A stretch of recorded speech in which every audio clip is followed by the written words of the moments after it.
That was my directing career. I was a stalled lawnmower.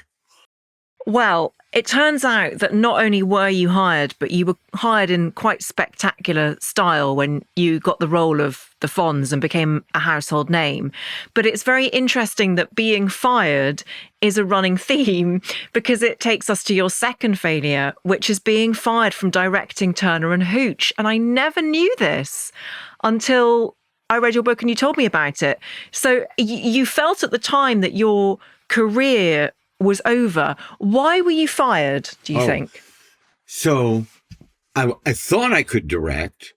I had won an Emmy for after-school specials, directing. I'm walking through a clothing store, a famous clothing store at the time in New York City. That building is no longer there. But there was like a famous jingle that was in everybody's head, about this Barney's clothing store. And a guard in a gray uniform comes up to me and says, "There's a phone call for you." I wait a minute. How can there be a phone call for me in the aisles of this gigantic clothing store? It is the president of Disney Studios. He says, "I want you to direct this movie." I said, I really want to direct Bette Midler in Stella. I understand the emotion of being on the outside looking in. I really believe I can do that movie. He said, "No, I want you to do Turner and Hooch." I said, "Well, I'm not sure I'm the right guy." But your ego gets involved. The head of Disney. You want to direct a feature film. Oh my God. I said yes. Another lesson I learned. When your instinct knows to turn around and go the other way, do not second guess yourself. Your instinct knows everything and your head knows a little bit. But my ego got involved. I did 11 weeks of preparation.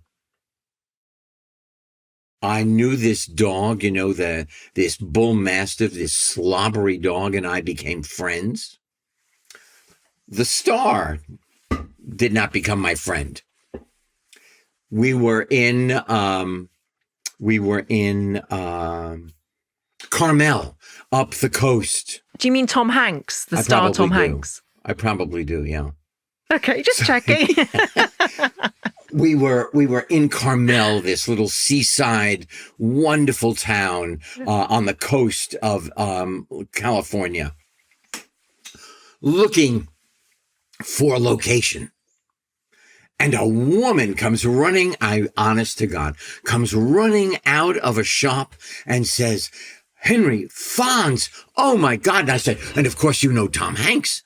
And the director of photography, when I was fired 13 days into filming, said I knew that this was going to happen on that day in Carmel.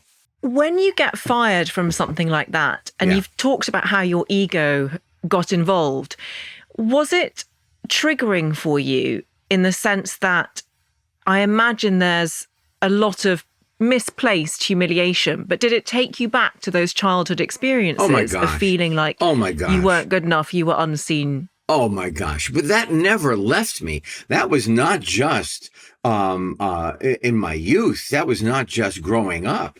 That was with me like a little friend for my whole life until about 10 minutes ago. I'm not kidding. I thought, oh, my Lord. My wife was on a vacation with a friend of hers.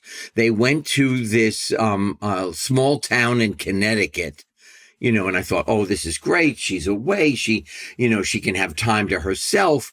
She flew home. My agent at the time said, "We're going to lunch right now at a high-powered restaurant in Los Angeles, in Hollywood." I said, "Why?" "You need to be seen." Well, I enjoyed the pasta, but my my directing career. I make the joke, like, before the lawnmower became electric, you had to pull it, to start the motor, and it never turned over. That was my directing career. I was a stalled lawnmower. Thanks for tuning in. And if you found this video enjoyable, be sure to check out the full episode on your preferred podcast platform. And make sure you're following How to Fail on social media for additional content and updates.